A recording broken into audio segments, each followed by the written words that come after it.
¿Cómo están, queridos alumnos? Seguimos con nuestra filosofía y estamos recorriendo la historia. Esta vez vamos a ver ahora la segunda parte de la filosofía antigua. Ya hemos tocado en una clase anterior al filósofo Sócrates. Hoy vamos a ver a uno de sus grandes, si no el más grande discípulo de Sócrates, Platón. Platón nació en Atenas allá por el año 427 a.C.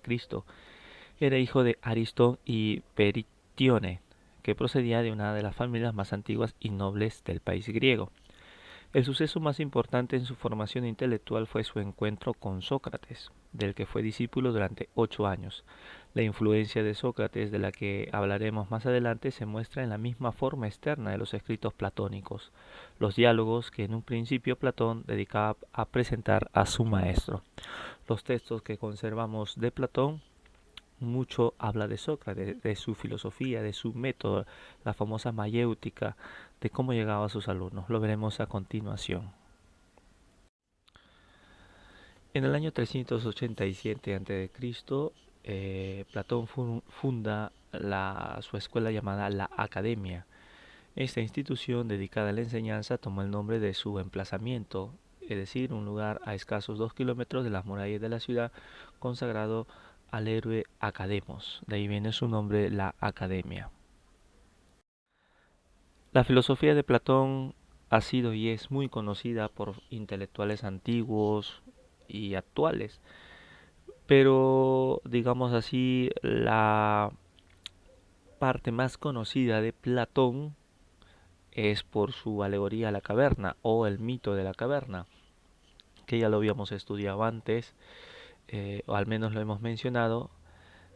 Pone allí en nuestra diapositiva: el mito de la caverna de Platón es una de las alegorías sobre la realidad de nuestro conocimiento. Platón crea el mito de la caverna para mostrar en sentido figurativo que nos encontramos encadenados dentro de una caverna desde que nacemos, y cómo las sombras que vemos reflejadas en la pared componen aquello que consideramos real. También usa esta alegoría para explicar cómo es para el filósofo y maestro guiar a las personas al conocimiento, es decir, a la educación, intentando liberarlas de las ataduras de la realidad de la caverna.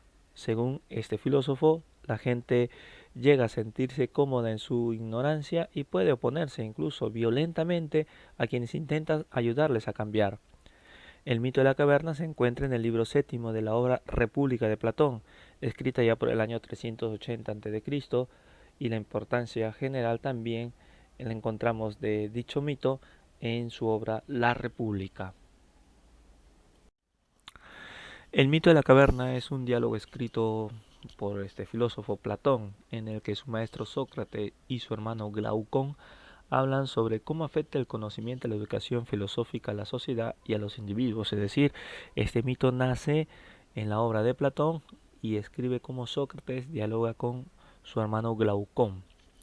En este diálogo, Sócrates pide a Glaucón que imagine un grupo de prisioneros que se encuentran encadenados desde su infancia detrás de un muro, dentro de una caverna. Allí un fuego ilumina al otro lado del muro y los prisioneros ven las sombras proyectadas por objetos que se encuentran sobre este muro, los cuales son manipulados por otras personas que pasan por detrás. Sócrates dice a Glaucón que los prisioneros creen que aquello que observan es el mundo real, sin darse cuenta de que son solo las apariencias de las sombras de esos objetos. Más adelante, uno de los prisioneros consigue liberarse de sus cadenas y comienza a ascender. Este observa la luz del fuego más allá del muro, cuyo resplandor le ciega y casi le hace volver a la oscuridad. Poco a poco, el hombre liberado se acostumbra a la luz del fuego y con cierta dificultad decide avanzar. Sócrates propone que este es un primer paso en la adquisición del conocimiento. Después el hombre sale al exterior, en donde observa primero los reflejos y sombras de las cosas y las personas, para luego verlas directamente. Finalmente el hombre observa las estrellas, a la luna y al sol, y Sócrates sugiere que el hombre aquí razona de forma tal que concibe ese mundo exterior, mundo de las ideas, como un mundo superior. El hombre entonces regresa para compartir esto con los prisioneros en la caverna, ya que siente que debe ayudarles a ascender también como él al mundo real. Cuando regresa a la caverna por los otros prisioneros, el hombre no puede ver bien, porque se ha acostumbrado a la luz exterior. Los prisioneros piensan que el viaje le ha dañado y no desean acompañarle afuera. Platón, a través de Sócrates, afirma que estos prisioneros harían lo posible por evitar dicha travesía, llegando a matar incluso a quien se atreviera a intentar liberarlos. Hemos visto, queridos alumnos, la filosofía del mundo de las ideas de Platón, donde nos habla de, en este famoso mito de la caverna o la alegoría de la caverna, cómo uno sale de esa caverna para darse cuenta que la vida real no es en la caverna, sino fuera de ella. Ese es el filósofo, el que se da cuenta que este mundo no es real, sino el mundo real es el mundo de las ideas, es el mundo que no se puede palpar, que no se puede tocar y solo los filósofos pueden llegar. Y es por eso que este hombre que salió de la caverna regresa a la caverna no con intención de quedarse, sino con la intención de que sus compañeros, aquellos que estaban con él, salgan también, pero no les hacen caso y son capaces de matar a este personaje que había salido de la caverna. Platón va a decir que este hombre que salió de la caverna es Sócrates y por decir la verdad, por vivir realmente, valga la redundancia, la vida original, quiere que los demás también descubran esta vivencia. Y por eso van a matar a Sócrates bebiendo la famosa o el famoso veneno, la cicuta. Ahora, queridos alumnos, vamos a ver a Aristóteles, que nació en Estagira, Macedonia, allá por el año 384 a.C. Era hijo del influyente Nicómaco, médico personal del rey Amintas III, lo que facilitó más tarde sus conexiones con la corte de la capital, Pella, donde vivió en su juventud. La temprana muerte de sus padres cuando él tenía solo 17 años le puso en manos de su tutor, Proxeno de Atarneo, quien poco después decidió que el joven viajara a Atenas, al gran centro cultural de Grecia en la época, para instruirse. Aristóteles va a ser estudiante de Platón en su famoso centro de estudio, la Academia, donde permaneció 20 años. Aristóteles fue un discípulo que no quiso seguir los pasos de su mentor. Curioso, Platón sí siguió los pasos de Sócrates, pero añadió también una nueva filosofía. Aristóteles estudia a Sócrates, estudia a Platón, pero él no decide continuar su filosofía, sino se abre espacio para iniciar una nueva filosofía. Como dice allí, fundando una filosofía completamente distinta que ponía sus ojos más en la realidad que en el mundo de las ideas, del que fuera su maestro. Platón hablaba del mundo de las ideas y el mundo sensible. El mundo sensible es el mundo en el cual vivimos y el mundo de las ideas, para hablar cristianamente, es el cielo. Pero Aristóteles decía, no, no existe este mundo de las ideas, todo se da aquí, en este mundo real, sensible, aquí está todo. Así desarrolló métodos y principios que darían lugar a invenciones como la lógica y su teoría del conocimiento y sistema inductivo, el estudio de lo particular para alcanzar una verdad universal. Es decir, cuantas más cosas se dan de una manera igual, entonces, por ley, eso se tiene que dar siempre. Muchas veces probó esto Aristóteles y así se da. Se convertirá entonces en el primer paso para lo que luego conoceríamos como método científico. Para Aristóteles, la piedra angular del conocimiento es la experiencia, es decir, con tus sentidos poder captar la realidad y la información que nos llega por los sentidos. Pese a ser discípulo de Platón, Aristóteles fundó un sistema filosófico propio, como habíamos dicho anteriormente, alejado de algunas de las más importantes teorías de su maestro, como el mundo de las ideas. Si Platón hablaba de la existencia de dos dimensiones distintas de la realidad, es decir, el mundo sensible, el mundo que yo puedo ver, tocar, sentir, y el mundo inteligible de las ideas, que es el mundo de las cosas que yo no puedo ver, de las cosas que yo no puedo tocar. Dice Aristóteles, lo va a rechazar y él va a apostar por la idea de que el mundo es solamente uno, sin compartimientos. Entonces, para Platón, digamos así, existían dos mundos, el mundo real y el mundo inteligible, el mundo sensible y el mundo de las ideas. Eh, Platón decía que las verdaderas cosas, la realidad está en el mundo inteligible, en el mundo de las ideas. Esto, lo que vemos aquí, es la apariencia, es como el mito de la caverna, es como si estuviéramos viendo las sombras de lo que es la realidad. ¿no? Es, por ejemplo, yo veo aquí una silla, lo puedo tocar, puedo sentir, pero la existencia de la silla como tal no está aquí, sino está en el mundo de las ideas.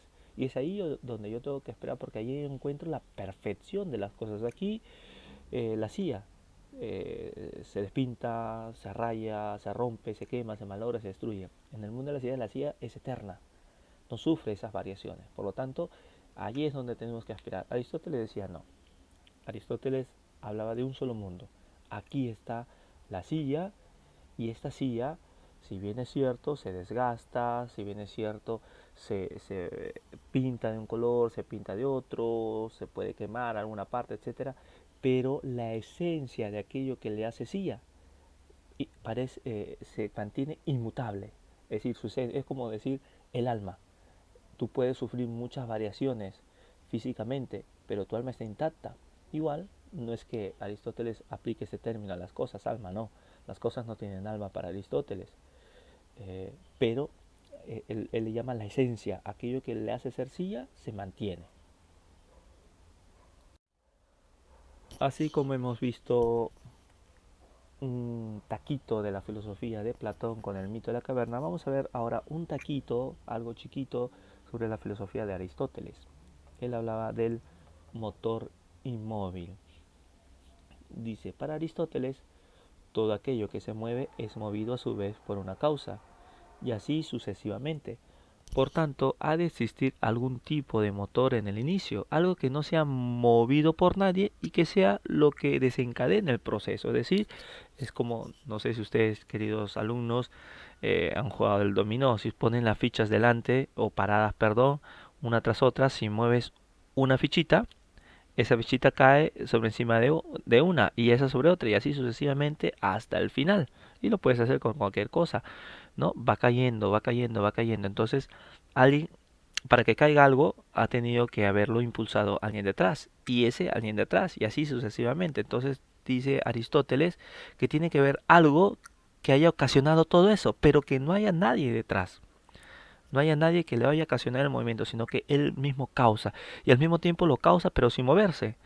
Por eso Aristóteles habla del motor inmóvil. Santo Tomás de Aquino, filósofo, teólogo santo de la Edad Media, coge Aristóteles esta teoría del motor inmóvil y dice, es verdad, todas las causas son causadas por algo, valga la redundancia, pero tiene que haber algo incausado y que cause.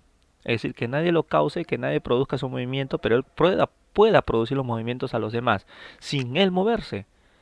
Tal vez es un poco complicado esto, lo que decía Aristóteles, y Santo Tomás coge esto, como decíamos, y él dice, mira, esta causa incausada le da nombre, le dice que es Dios. Entonces, este primer motor inmóvil es lo que él relaciona con algún tipo de ser divino, responsable además de la unidad del mundo, del orden y las reglas que lo originan. Y bien chicos, ahora les presento nuestra tarea. Como siempre, van a ver dentro de unos segundos dos videos. Uno trata sobre Aristóteles y el siguiente sobre Platón. Después de haber visto el primer video de Aristóteles, quiero que me presenten un resumen sobre en qué consiste el conocimiento según Aristóteles. Vas a poder observar, te va a hablar de algunos temas, pero quiero que me hagas un resumen solo sobre el tema de el conocimiento en Aristóteles. Luego vas a poder ver otro video sobre el mito de la caverna de Platón y quiero que me expliques qué significa salir el mito según este video, según lo he escuchado.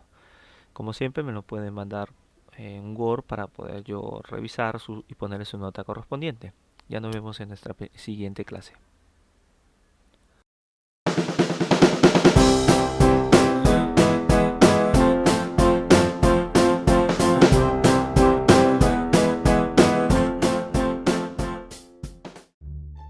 Hey, ¿qué tal, entes pensantes? En el vídeo anterior traté el tema del conocimiento muy por encima y me habéis pedido que lo amplíe, así que en este pequeño vídeo vamos a ver cómo cree Aristóteles que se produce el acto de conocer. Aristóteles cree que el conocimiento comienza por los sentidos. Tú tienes una vista, un olfato, un oído, un gusto y un tacto. A través de estos sentidos captas un objeto. Por ejemplo, delante de ti hay una silla. En primer lugar, La ves, la palpas, no hace falta que la chupes. A través de los diferentes sentidos captas información sobre la silla y los unificas mediante el sentido común. El sentido común, por tanto, será el agente que unifica el conocimiento obtenido por los diferentes sentidos. Gracias a la imaginación podemos elaborar una imagen del objeto percibido y gracias a la memoria podemos retener esa imagen que hemos creado. De lo contrario, la olvidaríamos, ¿verdad? Aristóteles cree que en este punto es donde interviene el entendimiento agente. El entendimiento agente será capaz de abstraer el universal, la categoría del objeto. Es una especie de soplón que nos dice que ese objeto particular que tenemos delante pertenece a una categoría más general. El universal, en este caso, sería las sillas. Y por último tenemos el entendimiento paciente, que a partir de ahora sabrá identificar que ese objeto de la misma clase que tenemos delante de nosotros pertenece a la categoría silla. En algún momento Aristóteles indica que del mismo modo que nuestra sensibilidad ve los objetos gracias a la luz, el intelecto paciente capta las formas gracias a la luz que aporta el intelecto agente. Desafortunadamente Aristóteles no aclara mucho más esta cuestión. Algunos comentaristas, como Averroes, creen que esta luz es la unidad o identidad de la razón, el principio de identidad como condición lógica de nuestra comprensión de lo unitario o identitario de las cosas. Otros creen que este intelecto es Dios. En cualquier caso, Aristóteles dejó esta cuestión sin resolver. En la caja de la descripción tendréis más información al respecto.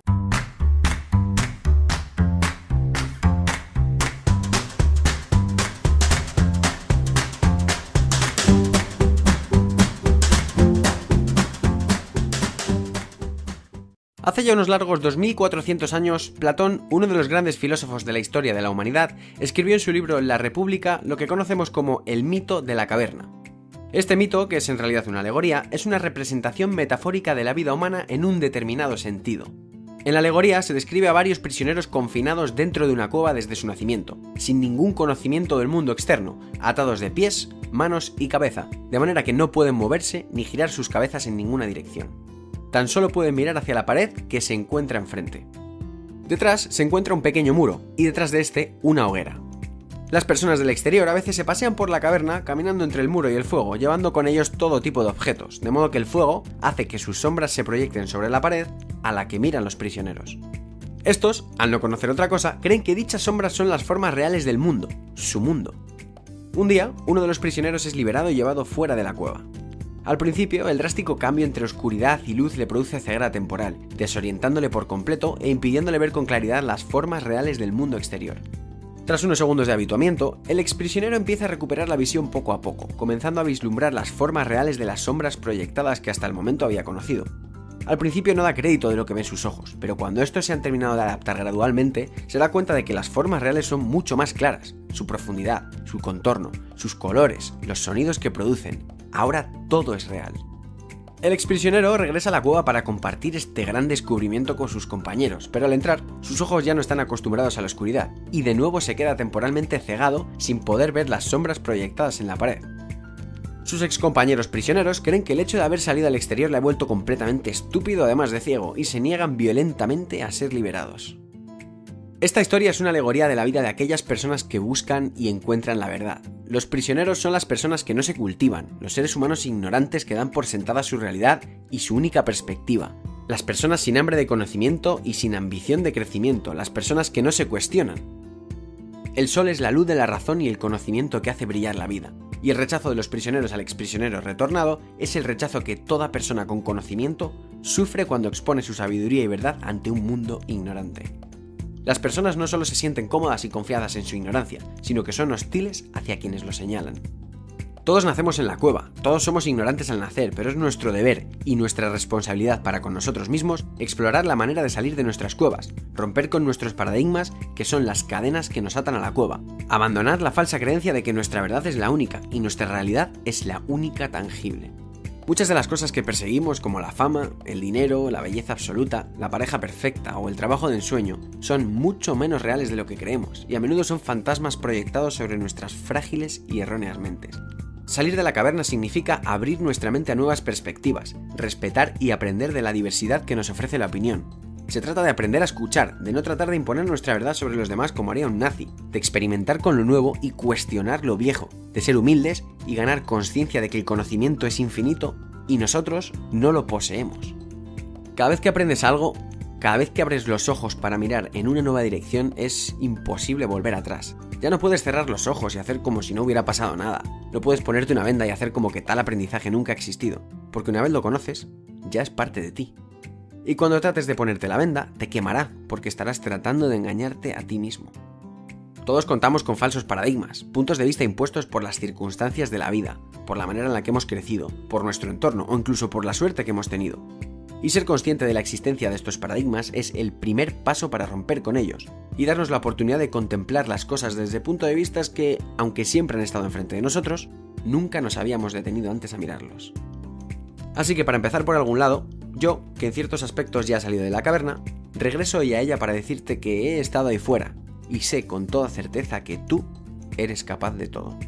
Que tus mayores limitaciones no son económicas, no son sociales y no son físicas, son mentales. Que tu mayor enemigo no está fuera, sino dentro. Que solo tú puedes romper esas limitaciones con la espada de la actitud. Que el trabajo duro es mucho mejor que la virtud. Que la desgracia sí viene por sí sola, pero la suerte no lo hace. Y ahora es tu turno. Puedes creerme y soltar tus cadenas, o rechazarme y quedarte en la cueva.